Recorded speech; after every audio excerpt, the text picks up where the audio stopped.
नमस्कार मित्रांनो. या व्हिडिओमध्ये आपण ऐकणार आहोत श्री स्वामींची मानसपूजा. शेवटपर्यंत नक्की ऐका. आज आपण श्री स्वामी समर्थांची मानसपूजा म्हणजेच मनातून केली जाणारी पूजा समजून घेणार आहोत. मानसपूजा म्हणजे देवाची प्रतिमा आपल्या मनात उभी करून श्रद्धा आणि भावनेने केलेली पूजा. यासाठी कोणत्याही वस्तूंची गरज नसते. फक्त शांत मन, श्रद्धा आणि स्वामींवरील विश्वास आवश्यक असतो. सर्वप्रथम शांत ठिकाणी बसा आणि डोळे हलके बंद करा. काही क्षण श्वासावर लक्ष केंद्रित करा आणि मन शांत करा. आता आपल्या मनात एक पवित्र आणि सुंदर मंदिर उभे करा. त्या मंदिरात सुवर्ण सिंहासनावर श्री स्वामी समर्थ विराजमान आहेत असे कल्पना करा. त्यांच्या चेहऱ्यावर तेज आणि डोळ्यात अपार करुणा आहे.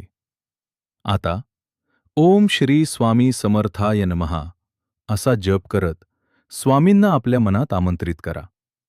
त्यानंतर मनानेच त्यांच्या चरणी पाणी अर्पण करा. त्यांना गंध, अक्षता आणि फुले वाहा.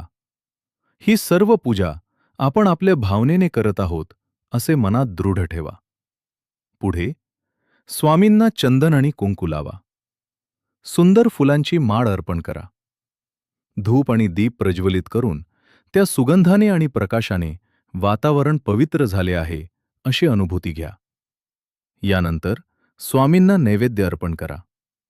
फळे, दूध किंवा तुमच्या आवडीचे पदार्थ मनातून अर्पण करा. हे स्वामी, हे सर्व तुमचेच आहे अशी भावना ठेवा. आता सर्वात महत्त्वाचा भाग म्हणजे प्रार्थना. आपल्या मनातील सर्व इच्छा, अडचणी आणि भावना स्वामींसमोर व्यक्त करा. त्यांना सांगा, हे स्वामी, मला योग्य मार्ग दाखवा. माझ्या जीवनात शांती आणि समाधान द्या. शेवटी मनातच स्वामींची आरती करा आणि त्यांना साष्टांग नमस्कार करा. त्यांच्या आशीर्वादाने तुमचे जीवन सुखी आणि समाधानी होईल असा विश्वास ठेवा. मानसपूजा ही केवळ एक धार्मिक क्रिया नसून मन शांत करण्याचा आणि आत्मविश्वास वाढवण्याचा एक सुंदर मार्ग आहे. दररोज फक्त 5 मिनिटे ही पूजा केल्याने मनात सकारात्मक ऊर्जा निर्माण होते आणि जीवनात स्थिरता येते. शेवटी एकच भाव ठेवावा, भिवू नकोस, मी तुझ्या पाठीशी आहे. ही कृपावाणी श्री स्वामी समर्थ भक्तांना नेहमी धैर्य आणि विश्वास देते. हा व्हिडिओ आवडल्यास लाईक, शेअर आणि सबस्क्राईब करायला विसरू नका.